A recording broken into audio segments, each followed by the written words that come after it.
Hi, welcome to our home. We've listened to the people. What have they said? They want it on a weekly basis. Yeah. So we're going to aim to drop one, drop it, Drop it like it's drop it hot. like it's hot, um, every Friday, and we're just going to talk about what we've seen in that weekly duration. So welcome to episode 3, and we've seen 2 films this week, or from Saturday to now. Yeah. 2 horrors, which are our favourite, Amazing. of course. But first up, welcome to Sweet and Salty. I'm Tom, And I'm Charlotte. and we speak a lot about horror films, but occasionally we'll go to see something else. But it is mainly going to be horror, because look at us, look around you. Makes sense, doesn't it? So we've seen 2 very different films, but very similar themes. Devils, kinda. So we've seen Satan. satanic rituals. We've seen Immaculate and Late Night with the Devil. Which isn't out yet. It's out tomorrow. Immaculate's out Friday, the 22nd. I'm really sorry. Whoa! I'm so sorry. Is the devil possessing you already? Begone, Satan! That would have been really loud. So yeah, Immaculate is out Friday the 22nd. Late Night with the Devil is out with the devil. So yeah, we're going to talk about both of these films and how much fun we had at both sittings. Footsie. Didn't know you were down there. Right, let's talk about Immaculate first. Cheat sheet time. It is, well, let's tell about the film first of all. It's about a girl, Sister Cecilia. It's a generic church film. Generic church film where a girl starts at a convent. This convent's in Sicily, and there's lots of untowardness going on in there, and all of a sudden she becomes pregnant. Miraculously, with the son of God, or the spawn of Satan, who knows? Starring Sydney Sweeney, Hollywood's It Girl, and directed by Michael Mohan, who I haven't seen anything that he's done. I don't think he's done anything. I don't know that name. No. He's done a film with Sydney Sweeney. Maybe that's his favourite at the minute. Ah. And The Voyeurs. Voyeuristic. Looking at people from across the way. Nice. Yeah. Voyeurs. So yeah, that's the plot. That's the cast. That's the director. Let's get into it. What do you think? I thought that it was pretty good. I was happy with it. I'm going to have a moan. There are bits that I wasn't happy with because I'm very critical I probably got really loud. I just had water and I covered the mic just in case. Do that future. You're very critical. I'm very critical because horror, I think, it's got samey and boring and disappointing in the last. How many years? I was going to say onwards. Yeah. Yeah, because there was still some good stuff coming out in the 90s. Yeah. But it was good, but it wasn't original, was it? No, because there was something incredibly similar that came out last year or the year before. What was it called? Was it The Devil Inside? Yes. And that The was Devil Inside, yeah. That was about a load of nuns at a convent, wasn't it? And yeah, okay, there was no demon baby, yeah, but same kind. And the Nun, of course, the Conjuring universe. Sorry, Joan just beat me up. Oh, why? Oh, because I stroked her. Don't touch her. She don't want to be touched. All right. Yeah, the Nun, which is about a crazy nun in the Conjuring universe. I really liked it. We've spoken about this already between us. I thought it was absolutely amazing.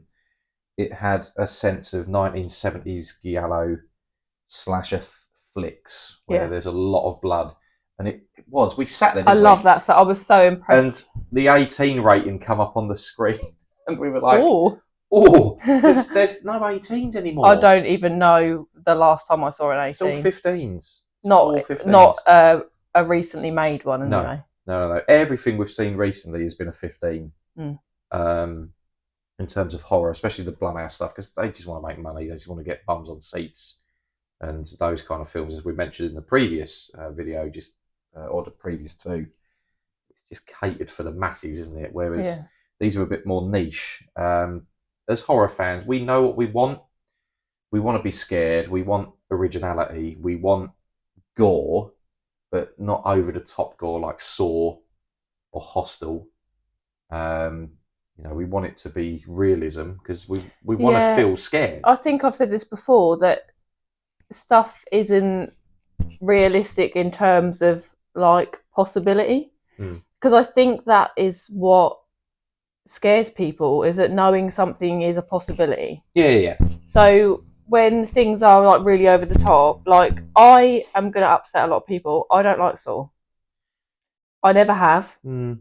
I just don't like Saw. It is really over the top and it wasn't scary. There are elements in it that make me cringe and uncomfortable because I don't like certain things. Like I don't like knives or the damage knives do. It makes me feel uncomfortable. I would rather be shot 20 times than be stabbed. And I don't like needles.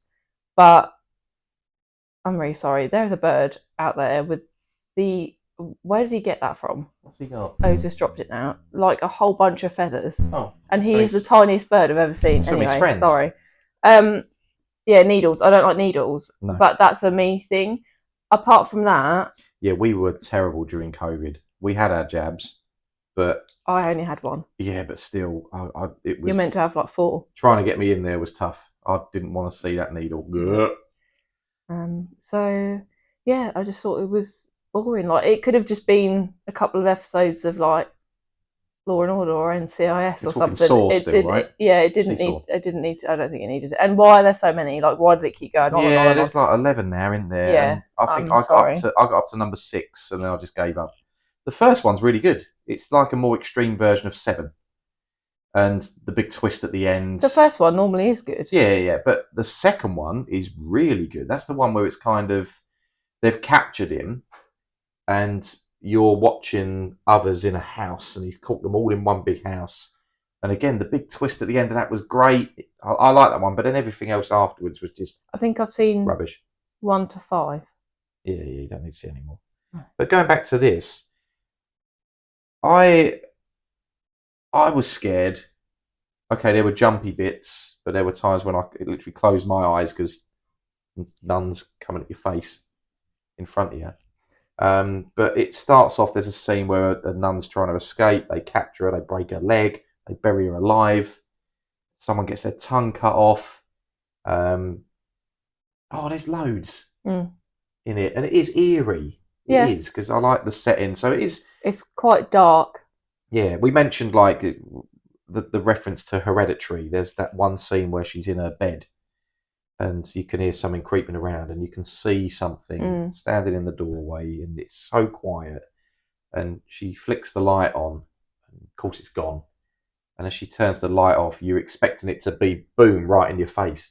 It doesn't. No. Nothing happens. And I like that because it builds you up and then you think you're safe. But then all of a sudden it just, you hit with it later. But what did you think of her in it? Have we seen her in anything else? Madam Web. Okay. Yeah, I thought she was... She was the one who was dressed as a schoolgirl all the way through. Pretty good. Her acting in terms of like being in pain and stuff was good. I thought her generic line delivery was a little bit... Forgive me, Father, if I have sinned. Ooh. But isn't she like meant to be mousy though? Maybe. Like quiet and mousy. Girl next door mouse. But the pain she's put through in it. She can scream. She's well good. What do you think of the end? Hashtag spoilers. About 5 seconds before the end, I leant over, didn't I? And I said, if we don't get to see this, I am giving it a 0. And what happened? We didn't get to see it. But you still didn't give it a 0, though, did you? No, I didn't. No. So she obviously gets pregnant with the devil, but she doesn't, does she? Or is it God? So anyway, at the end, she has to give birth to this thing. And I was really disappointed because you don't get to see it. Yeah. You didn't see it, and that really jarred me. Little red blob. Like the labour scene is intense as well. Like the camera's right in her face. Is it as intense as Pearl's smile? I think that longed out even further. I'd say, yeah, they're semi on par.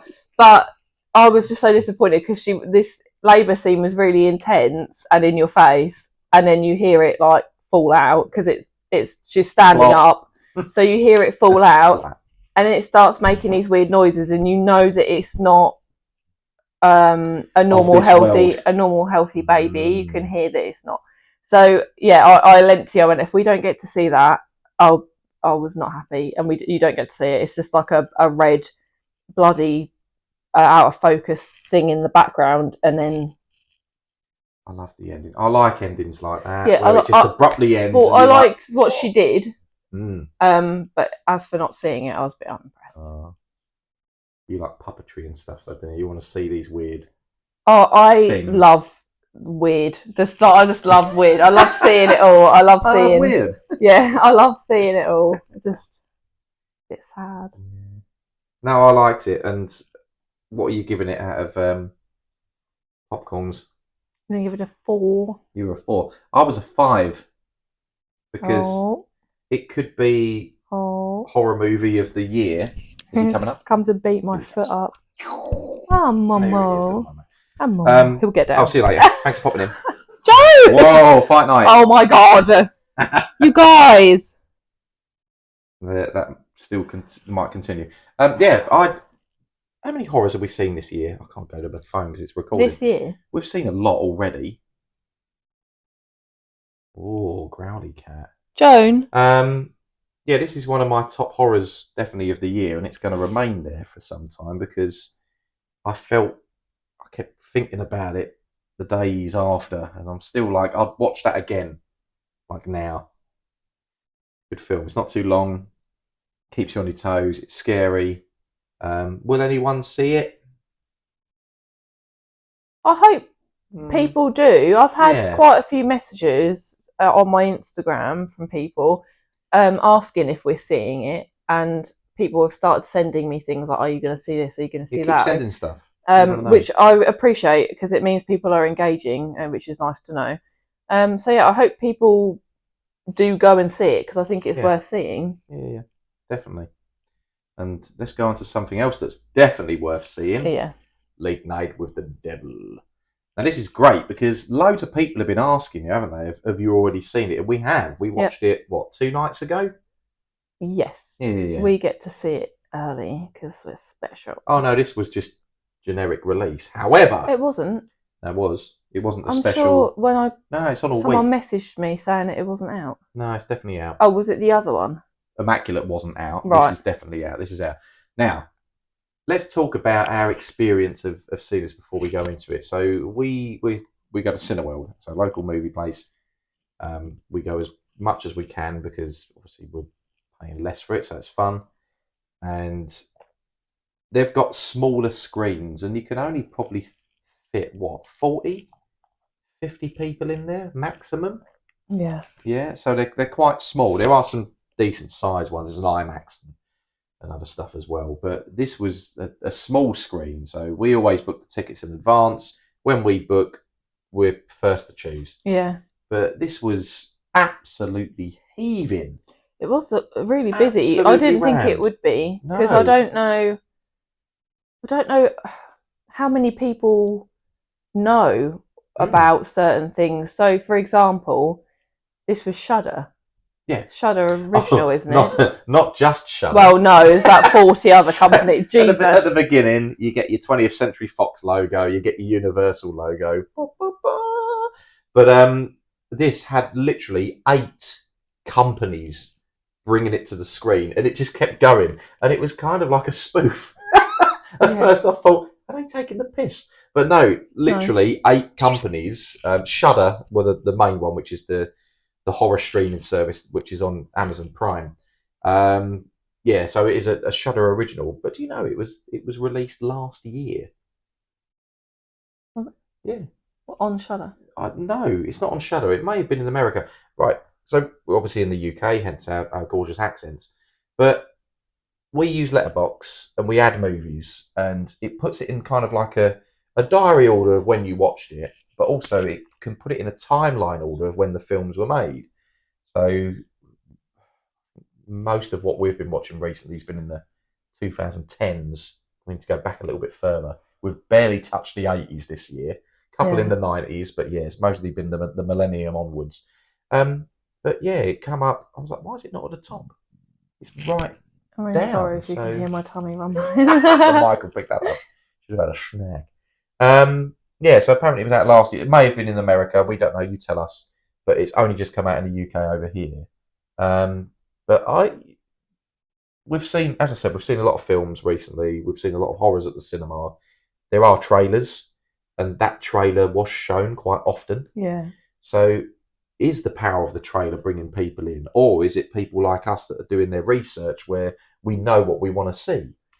And like you say about the trailer, is the trailer pulling people in because I said to you, I enjoyed it so much because it was an original idea. Yes. We haven't seen anything like that in a very long time. So I wonder if people are seeing that and they're like, oh, I want to see that. Because like I've said, horror's got really samey and people are bored of it. And this was different. So rolling on to the synopsis. So it's 1977. It's a fictional late night show, a bit like the Jimmy Fallon one, Jimmy Kimmel, all that kind of thing as well. And there's a chap who wants to be the best, and he starts this show, and it's kind of okay. He's never quite at the top with Carson, isn't it? Because they used real names of people in the film, but they're not technically in it because obviously it's set 50 years ago. And yeah, he wants to kind of build his ratings up, but there's a bit of tragedy. His wife dies of cancer, and he kind of loses. He takes a lot of time off, doesn't he? So he loses his ratings. Yeah, momentum. That's what I was thinking. Motivation. He loses momentum. It begins with an M. And he comes back to it, and they're on the verge of being cancelled. So what he decides to do, because in the 70s there's a huge boom in occult and serial killer type news. So they decide to invite a lady onto the show who's been working with a little girl who was found in a Satanist's home that was burnt down, and she was the only survivor. So he decides to put on a live exorcism, or no, not exorcism, more like a seance. Yeah, so a demonic presence lives inside her, basically. So they do a demonstration where they bring it out. They want to do a seance and they want to do it live. Some people don't. Some of the crew leave, and it just gets weirder and weirder as it goes on. So it's directed by, I believe, I was going to say they're brothers. They could be partners. Cameron and Colin Cairns. Again, no idea. The only main actor, you've seen him before, but you don't know who he is. I can never pronounce his surname. David Dastmalchian. Dastmalchian? Okay. Right. He is probably the most hardest working man in Hollywood. Did you recognise him from anything? The main character? Yeah. I know who he is. You know who he is, okay. I can't tell you what from, because you'll slowly learn that my memory is awful. Okay, well, I remember faces, not names. You'll see him and you'll go, it's that guy, but you're not going to. He's not a Christian Bale. He's not a Ryan Gosling. Was he in a DC? He was 2 DC films. Come on, it's right there. Like, I thought that's what that was. It's on the tip of your tongue. Yeah. I feel like DC. I feel like he would have been in something like Batman. He was. Was he? He was, but there's another DC film that he was actually quite a main part in it. He was in The Dark Knight. Very, very briefly. Oh, Harvey Dent pulls him to one side and Yeah. does his two-face flick of the coin. Yeah, type he's a thing police with him. officer, isn't he? No, he's not. Oh, He pretends to be. yeah. Well, oh, I know. It's there. Like I know. Suicide Squad. Yes. Polka Dot Man. Yes. That's it. So he's been in loads of DC films. He was in Dune Part 1. Dune Part 1. He was in Ploppenheimer. Yes. He was. He was in The Boogeyman, which we saw the other year, and that was shit. Don't remember. He was I don't even the remember weird the guy film. that showed up in the house. Do you remember? No. There was a room at the back. I know the film was crap. He was in Ant-Man, all three of them. Oh yeah, of course so he's in the MCU, and he was in Blade Runner 2049, and loads of other stuff. He's everywhere, but this is his first starring role, and he plays the talk show host. And it kind of kicks off. You find out at the beginning they do like a bit of a news scripture on him, didn't they? And he's married, but he's also a part of a kind of stonecutters cult, like Homer and that crew in the woods. A lads club, yeah, but and it's a bit more than that. Yeah, a bit dodgy. But that's all you kind of find out at the beginning. And then the first guest they have is a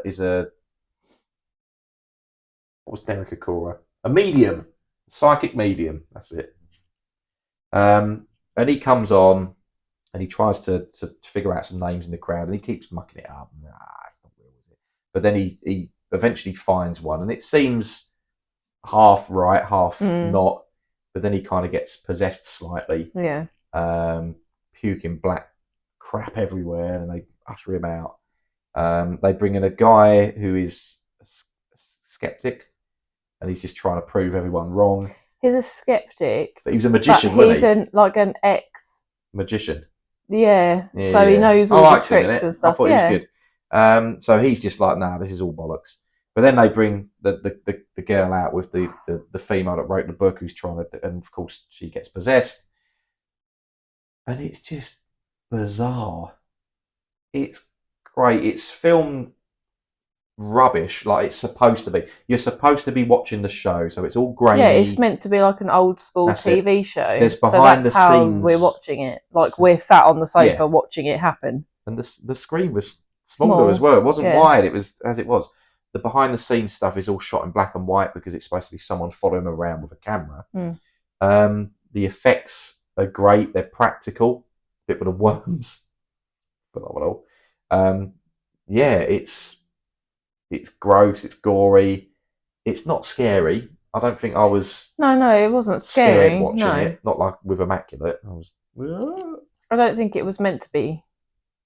I think when you're watching possession films, there are elements that when the thing starts, I'm always a little bit like, okay, right, deep breath, because anything can happen. Like we watched The Exorcist the other year, didn't we, for the 40th anniversary? I don't know, 50th.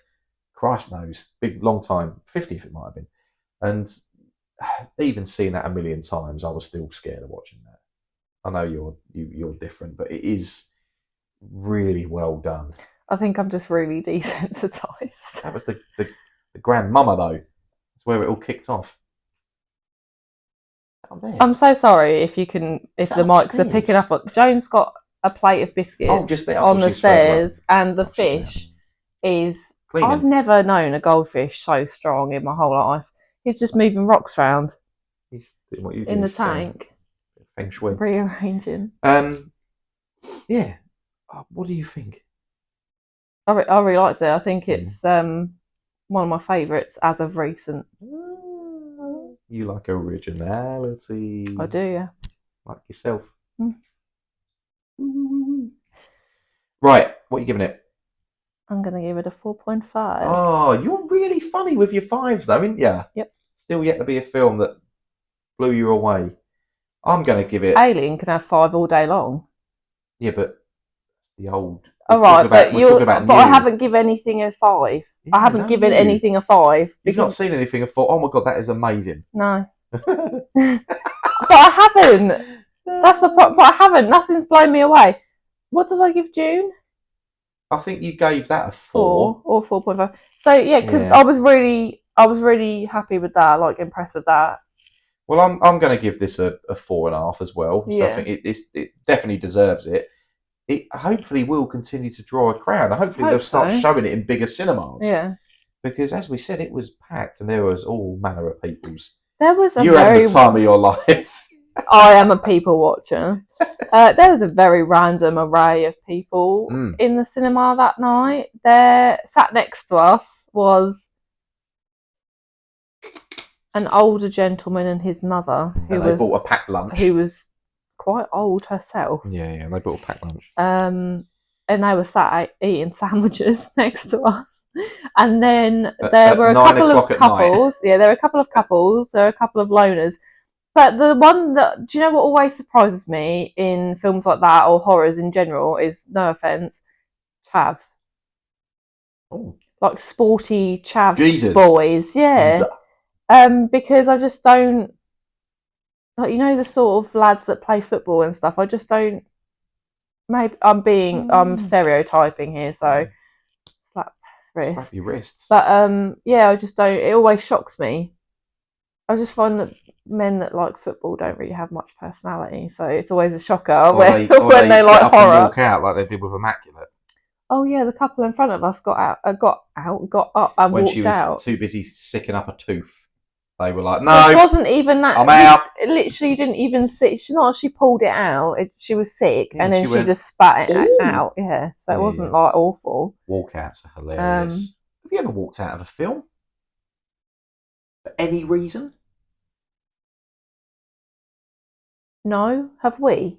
Have we gone to a secret screening? Oh yeah, but no, that's different. Yeah, that's like when we're not knowing what we're actually going to see. But that's the only time I've walked out. Yeah. I've walked out of, well, I say two, but one of them was a secret screening. It was, remember that Ryan Gosling film? Yeah. I keep thinking The Fall Guy, but no, that's the Ryan Gosling one. Free Guy, Freeman. Free Guy. Free Guy. Yeah, I couldn't get into it, so I walked out on that. But no. Tarantino's Death Proof. Nice. It's right. A couple of years back, Tarantino and Rodriguez created Grindhouse, which again, a bit like Late Night with the Devil, it was focusing on those old drive-in type of really crappy horror films that were being made on a low budget and just shown at select places. They didn't set the world on fire, but you look at them now and they're masterpieces. Mm-hmm. So, Death Proof was Tarantino's. Planet Terror was Robert Rodriguez. They were supposed to put them together, but general public wouldn't sit through two films for more than 3 hours. Oh. Because people are just boring. And what was supposed to be packaged together was, in the middle, they did mock trailers. And do you remember Machete? That film with Danny Trejo? Yeah. Machete.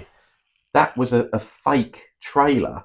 But then it ended up becoming two films because the public were like, "Oh my god, that's great!" They released them all on YouTube and whatnot, but they never did it that way. But Tarantino's was about Kurt Russell playing a stunt driver, but he's killing people in his stunt car because he can survive it. Right. Okay. And he's going around murdering people. Oh. And I think we gave it I remember it was a big group of us. We lasted about 45 minutes, and we were like, "Nah, this ain't the one." Off we went. Yeah, people walking out because either it's gross or it's too scary. What was the other film we went to? Hatching. Lots of people walked out of that as well. But that was a secret screening. But I wonder if that was also related to subtitles. And it's a foreign film. I don't like subtitled films. Yeah. Oh, I do. So if I've got really into it, I'm normally okay. That was a great film, though, yeah, it was all right. It was a creature feature. Yeah, I was all right through that one. But yeah, I'm not a lover of, like, there's a series on Netflix that I want to watch that's like a true crime, but it's French. I haven't watched it yet because I need to be able to concentrate. And pop your glasses on. Yes. They can read. Well, thank you for joining us again. So yeah, weekly basis, we welcome comments, suggestions.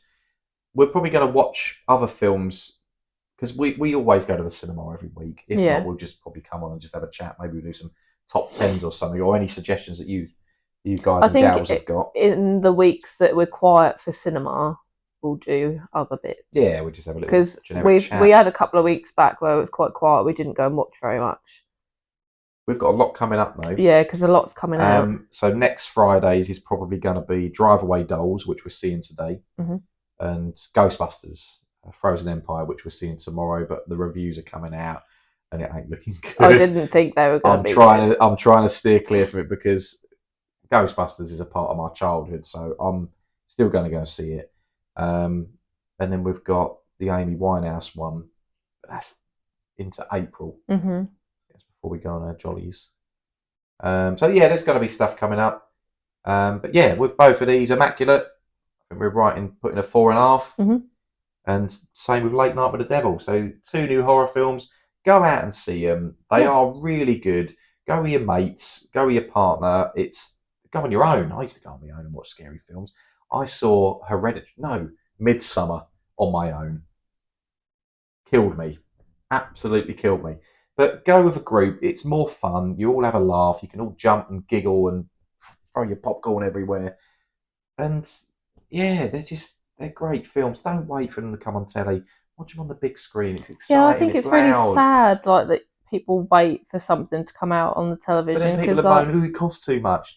Then stop wasting all your money on other shit. I think it's a matter of priority. People that say it costs too much, because we've had this conversation before. Like, it's not, when you think about it, really. If you're going to the cinema once in a blue moon, it's not really that expensive. No. And most cinemas take Meerkat Mondays or whatever it is. Oh yeah, buy one get one free. You could also take whatever you want into the cinema. It is a myth that you can't take stuff in with you. Yeah. We go in. Gone are the days where you've got a big coat on and you're hidden. Yeah, we go in with, like, my bag is full of sweets. But actually, I've worked out recently that it's cheaper to buy Pick a Mix, because I just love the red cables. That's all you want. Yeah, but they don't sell those anywhere else that taste like that, and they are the best. And I can fill a whole bag, and it's like under £5, and 10 out of 10. I come home with half a bag. And keeps going for the rest of the week. Yeah. Good. I think it's worth it. Good. Go to the cinema. Buy sweets. And buy sweets. That was my tummy. We're going to go have a snack. Bye. Bye.